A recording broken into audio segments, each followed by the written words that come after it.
اللہ ہیں اور ہم اللہ کے بندے ہیں. اللہ کے بندوں کا کام کیا ہے؟ اللہ کی بندگی میں آج ہے.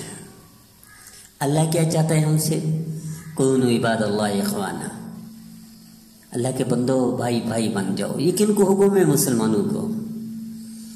جب مسلمان اس ایک فرمان کو بھی چھوڑیں گے نا، بھائی بھائی نہیں بنیں گے، نفرت کریں گے آپس میں، بغض رکھیں گے آپس میں، گالیاں دیں گے، تو یاد رکھیں اگر اللہ کے نافرمان ہیں تو اللہ کی مدد نہیں آئے گی. نافرمانوں کے ساتھ اللہ کی مدد نہیں آتی، فرما برداروں کے ساتھ مدد آتی ہے. نبی کریم صلی اللہ تعالی وسلم نے تو انصار اور مہاجرین کا لفظ برداشت نہیں کیا، حالانکہ کتنی کمال درجے کی محبت تھی صحابہ کرام رضوان اللہ تعالی مجمعین کی آپس میں، لیکن انصار اور مہاجرین کے لفظ برداشت نہیں کیا.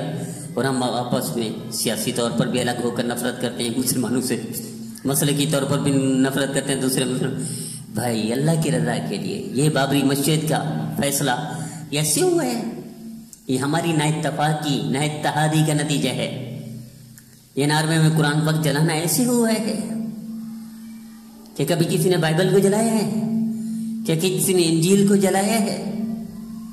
کیا کسی نے زبور کو تو آگ لگائی ہے؟ تو مسلمان کو کیوں جلاتے ہیں؟ مسلمان اس قابل ہیں کہ جب آپس میں نفرت کریں گے، اللہ حکم دیتے اتحاد کا، یہ نفرت کر رہے ہیں، تقسیم در تقسیم ہو رہے ہیں. اللہ حکم دیتا ہے بھائی بھائی بننے کا، یہ آپس میں دشمنیاں کر رہے ہیں، مخالفت کر رہے ہیں. بھائی اختلاف جائز ہے، مخالفت حرام ہے. تو پھر یہی واقعیت ہوتے رہیں گے. میری درخواست ہے، میری التجا ہے، بھی آپس میں آپ نفرت نہ کریں. نبی کریم صلی اللہ علیہ وسلم کی سنت کو دیکھیں. نبی کریم صلی اللہ علیہ وسلم کے سالن میں پیاز کھانا ثابت ہے، لیکن نبی کریم صلی اللہ علیہ وسلم نے زندگی بھر پیاز کی بو سے نفرت کی.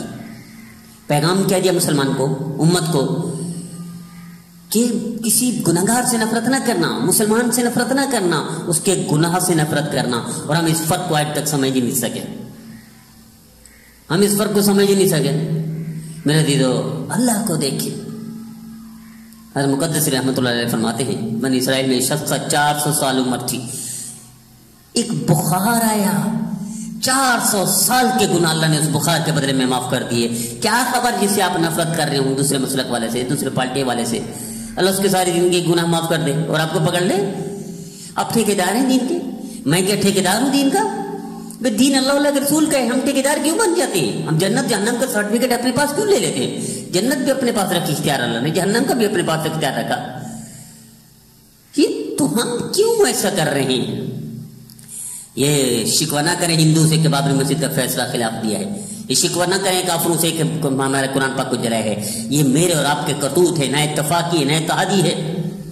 کہ یاد رکھیے وہ کہانی نہیں پڑھی، 3 بیل تھے، ایک کالا تھا، ایک گورا تھا، ایک سفید تھا، تو پورے جنگل پر حکمرانی کر رہے تھے. تو لومڑ گیدڑ وغیرہ وغیرہ تنگ تھے، تو انہوں نے کہا آپس میں جب تک ان کو توڑو گے نہیں تم حکمرانی نہیں کر سکتے ہو، ذلیل ہوتے رہو گے، محکوم بن کے رہو گے. توڑو ان کو، بنا دو ان کو، کسی کو عربی بنا دو، کسی کو اجمی بنا دو، کسی کو پنجابی بنا دو، کسی کو دیوبندی بنا دو، کسی کو بریلوی بنا دو، کسی کو انڈین بنا دو، کسی کو پاکستانی بنا دو، کسی کو پٹھان بنا دو، کسی کو بلوچ بنا دو.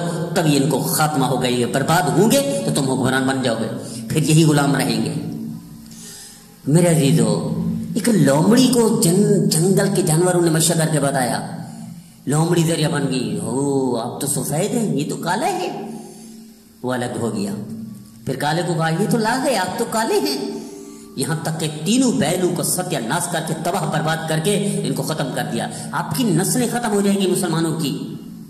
بھائی اللہ کے رسول کیا کہتے ہیں؟ تعالوا الی کلمۃ سواء بیننا وبینکم. کہ اللہ حکم دیتا ہے کہ کافروں کے ساتھ ان چیزوں میں اتفاق کر لو، اکٹھے ہو جاؤ جو آپس میں مشترک ہیں، جیسے والدین کے فرما برداری، اچھائی کرنا، ایک دوسرے کے کام آ جانا، سچ بولنا، گناہ سے بچنا. یہ اللہ حکم دے رہا ہے کافروں کے ساتھ بھی ان چیزوں میں اتفاق کر لو جو آپس میں مشترک ہیں. اللہ کے نبی صلی اللہ علیہ وسلم کافروں کے ساتھ، یہودیوں کے ساتھ نہیں معاہدہ کیا، صلح حدیبیہ، اور ہم مسلمان کو برداشت نہیں کرتے، مسلمان سے نفرت کرتے. یہ نا اتفاقی، یہ انتشار، یہ افتراق، یہ آپس کی نفرت، تبھی یہ واقعات ہو رہے ہیں. آئیے ہم ذریعہ بن جائیں، ہم ذریعہ بن جائیں. جو رب زندگی بھر کے گناہ. میں نے اسی بات پڑھی، ایک شخص تھا کسی یہودی کے پاس گیا. یہودی عامل تھا، عامل یعنی جادوگر تھا، یہ مسلمان تھا، وہ غیر مسلم. تو اس نے کہا جادوگر بننا چاہتا ہوں. تو اس نے کہا اسلام چھوڑنا پڑے گا. نہیں، چھوڑ دیا. کلمہ چھوڑنا پڑے گا، چھوڑ دیا. کوئی نیکی نہیں کرو گے 40 دن.